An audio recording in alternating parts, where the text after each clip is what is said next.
What about you folks, it's Lostarot, and welcome to LST Plays. As I mentioned in my update video, it's old news now, but Resident Evil 7 was announced at E3 and a demo surfaced not long after. So here we are.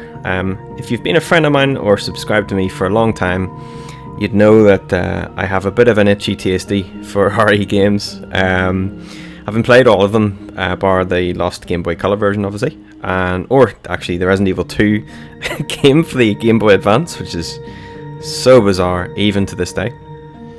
So you might expect, knowing all of that I might be pretty hyped for this this announcement, and certainly the announcement actually hypes me up a little bit more than the demo, and that's pretty much what I just want to talk about today, is just what's in the demo, and perhaps what we can expect from the demo, because well, not from the demo, but the actual full release itself, because there's some interesting things in it, and there's some things I really do not like. So let's get into it. Let's just start with saying, though, for the most part, I am excited for the release of this game, because it's so different to Resident Evil 6, which I mentioned in my update video, which is obviously a good thing. But why am I a little bit skeptical of this new game and its new style? Because this is, again, a new direction for the Resident Evil franchise, and we'll get into exactly what style that is, but we don't have to look too far back in history or time to see why I'm sort of a little bit more skeptical about Resident Evil games. You know, my love affair for Resident Evil games started to wane with the release of Resident Evil 6. And truth be told, I think a lot of people's love of the series did. And subsequent releases such as Resident Evil Revelations, there's a lot of R's in that one. Resident Evil Revelations 2 certainly didn't help its case either, but I've never been a fan of the films, and if I could compare Resident Evil 6 and some of Revelations to something, I would say it's probably like the films more so than anything. Certainly it's nowhere near the quality and the production value of Resident Evil 4, although, you know, it shares that sort of storyline sort of style in that everything's mental. That's the best way I can describe it. And certainly a lot of the Resident Evil games, are guilty of that. They take things to the extreme. Massive monsters, crazy storylines, and characters that are nearly impossible to believe. But for some reason I keep coming back to them. So here we are with Resident Evil 7. Now, let's straight off the bat just say that this game is pretty much just a mimic of the Silent Hill PT demo that we saw released last year. I think it was last year or the year before. And I'm a massive fan. And just, you know, to compare the two, I mean, the intros to both the Resident Evil 7 demo and the Silent Hill PT are pretty much the same. You've got this character, and all you can really see is like his hands, and you start off in a dark room, and even the photorealistic style of Resident Evil 7 so far seems to be very, very in keeping with Silent Hill. There's a massive difference between the two, even though they do look similar, and the difference is that the atmosphere. Resident Evil 7 is, you know, it's atmospheric, sure, but it's nowhere near that complex atmosphere that Silent Hill PT invokes. I think also the graphics as well for PT are actually a lot better. Not too far better, but just the actual overall atmosphere, the lighting, everything just, you know, complements the actual graphicals fidelity as much as the bizarre storyline does as well, which is so creepy in its own. Resident Evil 7 seems to be going for that smack mouth horror style, where it's jump scares left, right, and center, and certainly Silent Hill did that as well, but Resident Evil 7 more so than the PT demo. But what about the gameplay of Resident Evil 7, the demo? What's it like? Is it comparable to, say, PT? The answer is yes, it is quite comparable in that there are two main ways I've found you can actually finish the game. One is actually getting the key to the house and getting out the back door. The whole idea is getting out of the house. You wake up, it says on the screen, get out of the house, and that's what you're going to do. Now, in the E3 demo, he wakes up in a different room, which is actually upstairs, which I'll show you, and there's a phone ringing, and the lady on the end of the phone says, you've got to get out of the house. But I'm not too sure why they chose to go for the back room in the actual demo and not just the upstairs. There is a bit of a puzzle to get to that room, so maybe they just sort of thought they would throw that in just to I don't know, throw us off the scent of something. I'm not too sure. But the gameplay itself, I mean, you've seen there the piano, just I was highlighting there, And you know, there seems to be some sort of supernatural element in the game, which would be a first for the Resident Evil series. They've had people that can obviously they have special powers and stuff, but a lot of the time it's just mutations and zombies and panic and all that sort of stuff.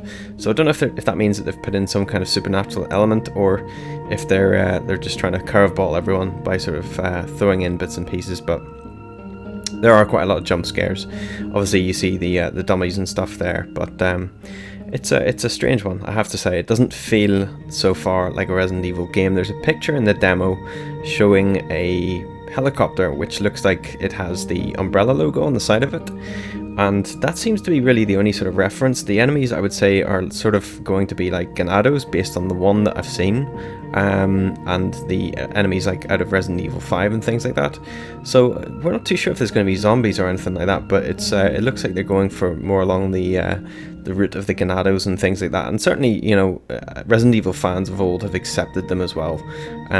So myself included, you know, obviously I would prefer these sort of slower paced Resident Evil games, you know, the tank controls. But, you know, I'm willing to accept new stuff, and it could be interesting if they do decide to perhaps go down the zombie path in the actual game then, perhaps later on, and just sort of do a massive setup angle for that. I'm not too sure though. There hasn't really been too much revealed from the gameplay, for sure. It doesn't give you much in the actual demo. They say it's an hour. It's actually not an hour. You can finish it in about 15 minutes quite comfortably. You can play through it again if you want to get the other way that you basically get knocked out at the end of it, and that sort of sets up the rest of the game. There's a few sort of horror scenes in it.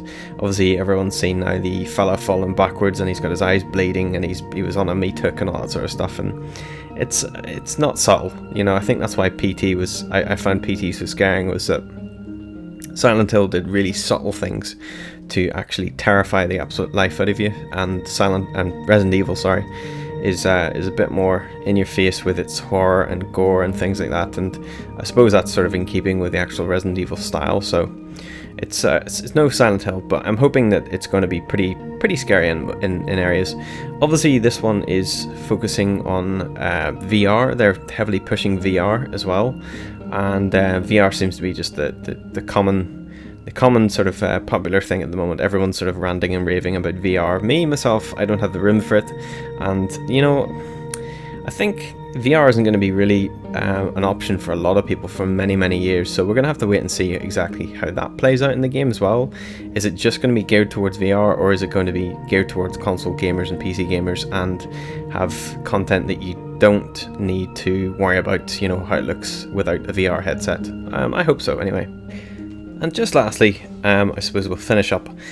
There is an axe in the game which is well hidden. You have to actually find a lockpick in the video that you put on the video, and then you're playing as a cameraman, and in that demo, inside the demo, which is weird, you can find a lockpick and you can unlock a drawer in the kitchen.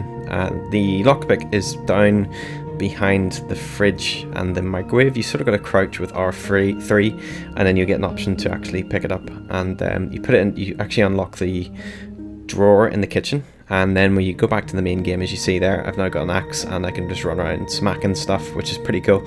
So it's good to see that it's not going to be perhaps like an Outlast style game. They haven't sort of borrowed everything from every other horror game on the market. They are still perhaps trying to keep it to that sort of Resident Evil gameplay, albeit just from a first-person angle. Although it's still not, I mean, it's still early days. They could change it to third person, but I'm sort of liking this new style of camera angles and stuff, albeit, you know, it's not original at all, but it could be really interesting. I'm not sure. And the very last thing I want to talk about is the dummy finger. The dummy finger, which is one of the first items you actually pick up in the game. It's in one of the drawers just as you exit out of the room. And people have been sort of scrutinizing where exactly this goes, what it does, all that sort of stuff, and they actually released an image recently which sort of identifies the fact that nobody really knows what the dummy finger does, saying that you have to wait a little bit longer. And some people have sort of on Kotaku anyway have said that it could be down to downloads. So after so many downloads come, you know, people download the game, it could be that more of the demo is released and you actually might get to see where that sort of finger goes. Not 100% sure. I'm not sure I like that anyway, if it is just a case of, you know, they're waiting for more people to download the demo and a bit more hype to get about it. I do think that they They should have just gone down the Silent Hill route and just released the entire demo if they are holding back some stuff. But time will tell anyway, but it's certainly a teaser for something. Although I find it a bit strange that they're teasing us with a finger. Maybe that's the joke, that they're sort of luring us in with this wee finger. I don't know. But yeah, hopefully the game's going to be good. I do want a new Resident Evil game that's good and not a AAA epic Michael Bay blockbuster film that's absolute tosh. So we'll soon see. Let me know down in the comments below what you think of the demo, what you think of the hype behind Resident Evil 7. Is this going to be any good? Do you think that the new style is good? Do you think that horror elements are scary? And yeah, look forward to seeing that. Anyway guys, see you later. Welcome to the family, son.